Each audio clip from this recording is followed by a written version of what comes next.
Cámara Federal de lo Penal, dijo claramente que Argentina vivió una guerra revolucionaria donde se cumplieron las 5 fases que los teóricos del tema determinan para la existencia de una guerra revolucionaria.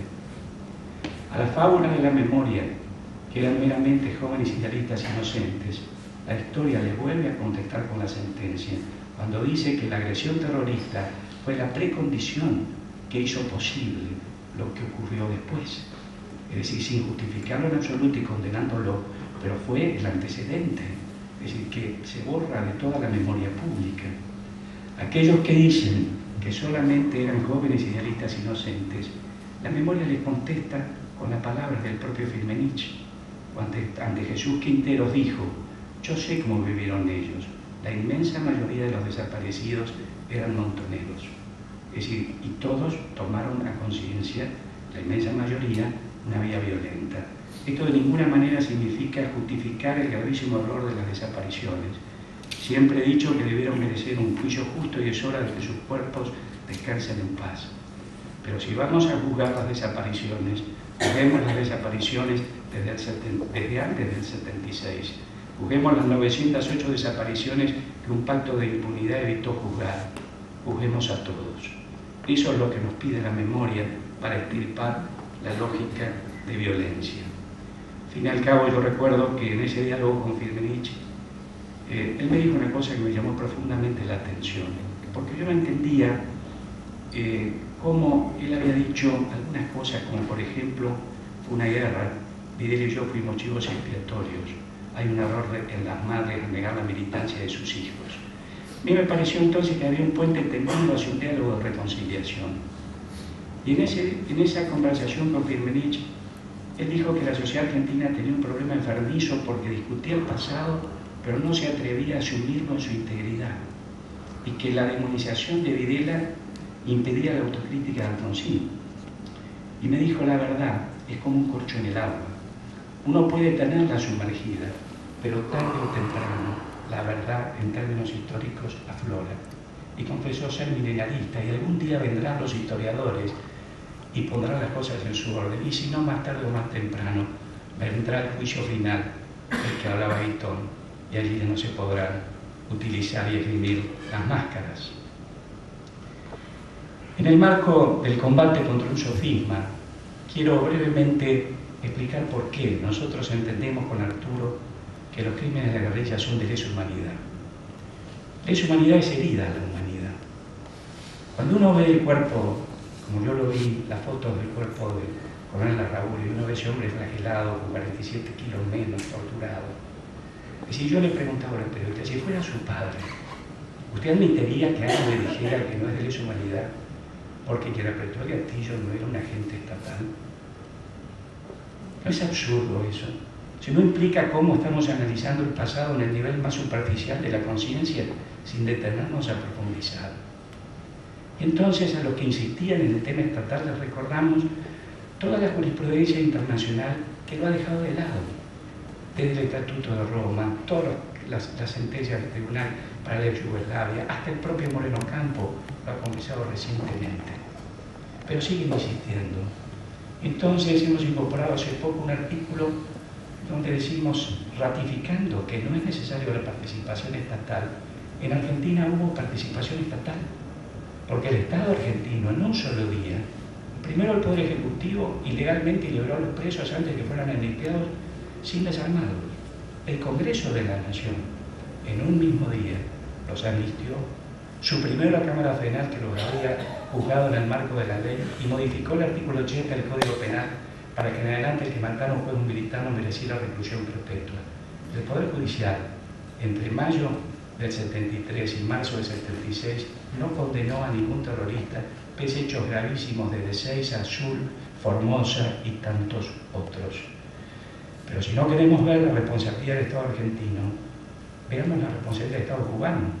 ¿O nos hemos olvidado de Che Guevara proclamando 1, 2 y en Vietnam? ¿O nos hemos olvidado de la reunión de olas de la Organización Latinoamericana de Solidaridad en Cuba en 1967, donde Fidel Castro plantea a la guerrilla como la palanca para la revolución en toda América Latina? ¿O nos hemos olvidado del reciente libro secreto de generales, donde Luis Báez entrevistó a 40 generales cubanos y hicieron alarde que en toda Latinoamérica, salvo en México, habían llevado la revolución. ¿Qué más necesitamos para ver la responsabilidad estatal? ¿Acaso la responsabilidad de Cuba no es sumamente más explícita que la de la presunta del Estado iraní, que llevó a considerar crimen de deshumanidad el atentado a la AMIA? Esa es una reflexión profunda que pone a los jueces ante opciones de hierro. Ellos deben optar entre el coraje y la cobardía, entre la conveniencia y los valores, entre la justicia y la política. Pero si la justicia argentina deshonra su misión, nosotros llegaremos a las instancias internacionales y allí finalmente estas voces serán oídas. La novela presenta también un hecho histórico, el ocurrido en el año 76. Allí hubo en el exilio mexicano un debate de Montoneros y Arpeano sobre cómo continuar la lucha después de la derrota.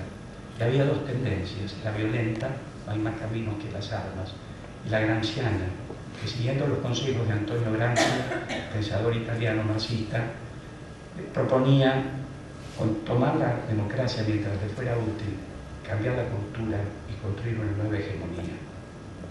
Yo no sé si estamos asistiendo o no a una estrategia gramsciana. Tengo mis temores que sí. Entre los temores y del cambio de cultura, les pediría meramente que lean la primera versión del prólogo de Nunca Más, donde se hablaba de dos terrorismos, y el prólogo actual, que habla solamente de uno y ha borrado el terrorismo guerrillero. Les pediría que vean la ley de educación y pregunten qué le están enseñando a los chicos en este cambio de cultura, cómo les están contando el pasado. Frente a esa propuesta de patria, socialismo, muerte, el libro plantea la oposición y el conflicto entre el perdón y el odio.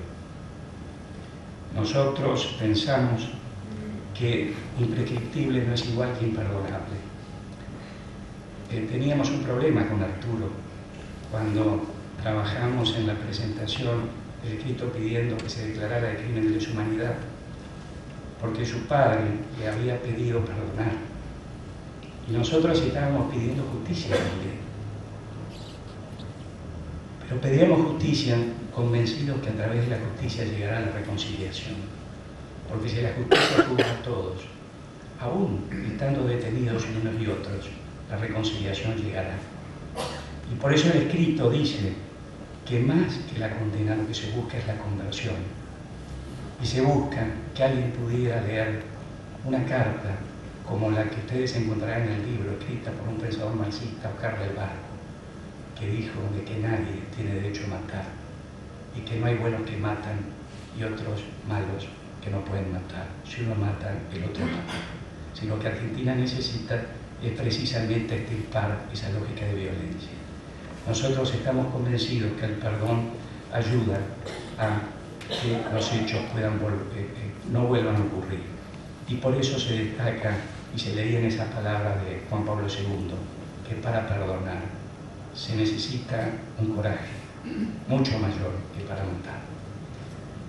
Ya terminando, el libro finalmente presenta el combate entre dos utopías, el conflicto entre dos utopías. Y acá un amigo, Víctor Masú, está presente en su maravilloso libro La libertad y la violencia, hablaba de dos tipos de hombres. Él hablaba de un hombre apocalíptico, que es aquel que nosotros vimos en la época del 70. Es un hombre que tiene un impulso demencial a realizar lo absoluto en la tierra. Es el hombre que necesita poner fin drásticamente a los fundamentos de la propia cultura, que exalta la violencia como un arma redentora, que piensa que todo se juega en el presente, que se muestra carcomido por la impaciencia. Es un hombre que mide la hondura de la transformación por el quantum de violencia utilizado. Su ética es una ética de castigo. Como en todo jacobinismo, en su lógica interna la virtud y el terror van de la mano. Supone ser el brazo armado de la moral. Permanece esclavo de su adversario. Para él no hay más camino que la destrucción de su adversario. Siempre será su enemigo. Frente a ese hombre, Masú habla de otro hombre, del hombre del coraje silencioso, Él dice que es un hombre que